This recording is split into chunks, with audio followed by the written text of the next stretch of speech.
తెలంగాణ అసెంబ్లీని లైవ్ లో చూద్దాం. కూడా చేపడతానని తమరి ద్వారా గౌరవ సభ్యులకు తెలియజేస్తున్నాను అధ్యక్ష.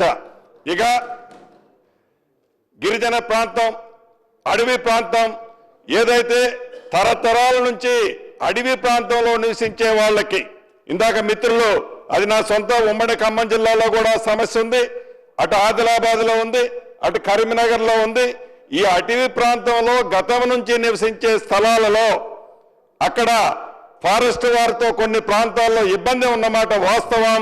దాన్ని కూడా తప్పకుండా పరిష్కరించడం జరుగుద్ది. అవి కాకుండా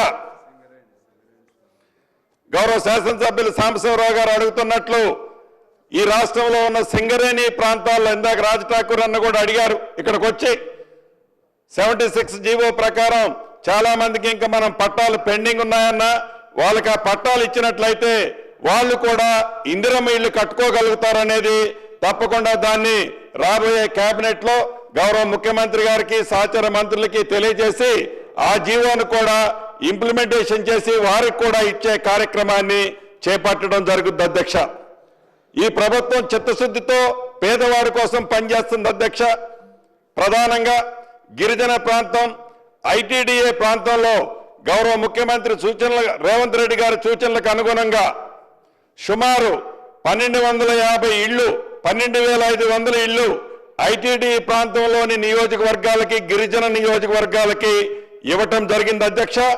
ఇది కాకుండా చెంచులు ఉన్న దగ్గర పూర్తిగా సుమారు రాష్ట్ర వ్యాప్తంగా 12,896 ఇళ్ళు చెంచులందరికీ కూడా మొదటి విడతలోనే ఇవ్వటం జరిగింది అధ్యక్ష.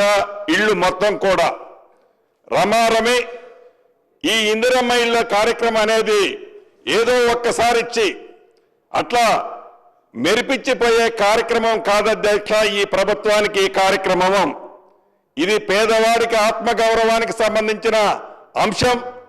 గౌరవ ముఖ్యమంత్రి రేవంత్ రెడ్డి గారు కానీ, కేబినెట్ సహచరులు కానీ, ఈ ప్రభుత్వంలో ఉన్న ప్రతి వాళ్ళు ఇందిరమ్మ ఇళ్ళు అనేది రాష్ట్ర ప్రభుత్వం, ఈ ప్రభుత్వం ప్రత్యేకంగా చూస్తుంది అధ్యక్ష.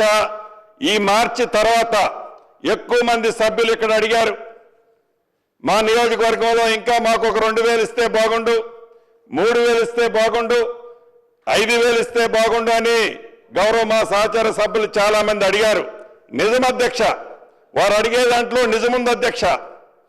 ఆనాటి 10 సంవత్సరాలలో సంవత్సరానికి 1,00,000 ఇల్లు చొప్పున ఇచ్చి ఉంటే ఆనాటి ధనిక తెలంగాణ రాష్ట్రంలో పేదవాడి ఆత్మగౌరవానికి చిహ్నంగా ఉండే ఇల్లు ఒక 10 లక్షల ఇల్లు కట్టి ఉండేవాళ్ళు అధ్యక్ష. వారు ఇవ్వని కారణంగా, వారు దాని మీద శ్రద్ధ చూపించిన కారణంగా పేదోడికి ఇల్లిస్తే మాకేమి కమిషన్ వస్తుంది, కాళేశ్వరం కడితే మాకు కమిషన్ వస్తుందనే ధ్యాస ఉన్న కారణంగా ఏ గ్రామానికి పోయినా పేదవాడు ఇల్లు ఆత్మగౌరవ చిహ్నంగా అడుగుతున్నమాట వాస్తవం అధ్యక్ష. అది తమరి నియోజకవర్గం కానీ, గౌరవ ముఖ్యమంత్రి రేవంత్ రెడ్డి గారి నియోజకవర్గం కానీ, ఆ శాఖ మంత్రి అయిన నా నియోజకవర్గంలో కూడా ఈ ఇబ్బంది ఉన్నమాట వాస్తవం అధ్యక్ష. ఇబ్బంది కాదు, అది నిజం. ఈ ప్రభుత్వం ఇంకా 3 విడతల్లో ఏప్రిల్లో, మార్చి తర్వాత ఏప్రిల్లో మరొక విడత ఇవ్వబోతున్నాం అధ్యక్ష. ఇలా ప్రతి ఏప్రిల్లో విడతల వారీగా అర్హులైన ప్రతి పేదవాడికి ఈ ప్రభుత్వం చిత్తశుద్ధితో ఇల్లిచ్చే కార్యక్రమాన్ని చేపట్టడం జరుగుతుంది.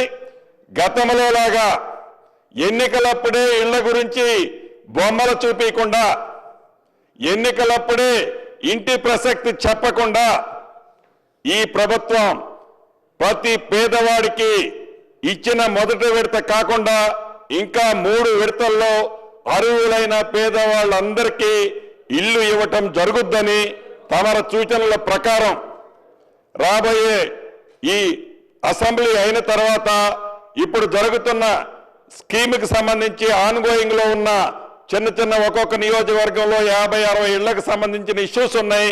వాటన్నిటినీ రెక్టిఫై చేయడంతో పాటు 2 BHKకి బేసిజానికి పోకుండా ఏ స్థాయిలో ఇళ్లు కట్టి ఉన్నా వాటిని బెనిఫిషరీని ఫైనల్ చేయించి దానికి రిమైనింగ్ బ్యాలెన్స్ ఆనాటి ప్రభుత్వంలో చేసిన పేమెంట్ పోను మిగిలిన పేమెంట్ ఇల్లు స్థలము లేని నిరుపేదలకు ఇవ్వటం జరుగుద్దని, అదే రకంగా ఆనాడు ఇందిరమ్మ ప్రభుత్వం అంటే రాష్ట్ర విభజనకు ముందు అది వైఎస్ రాజశేఖర రెడ్డి గారు కావచ్చు, ఆ తర్వాత వచ్చిన ముఖ్యమంత్రులు కావచ్చు, చాలా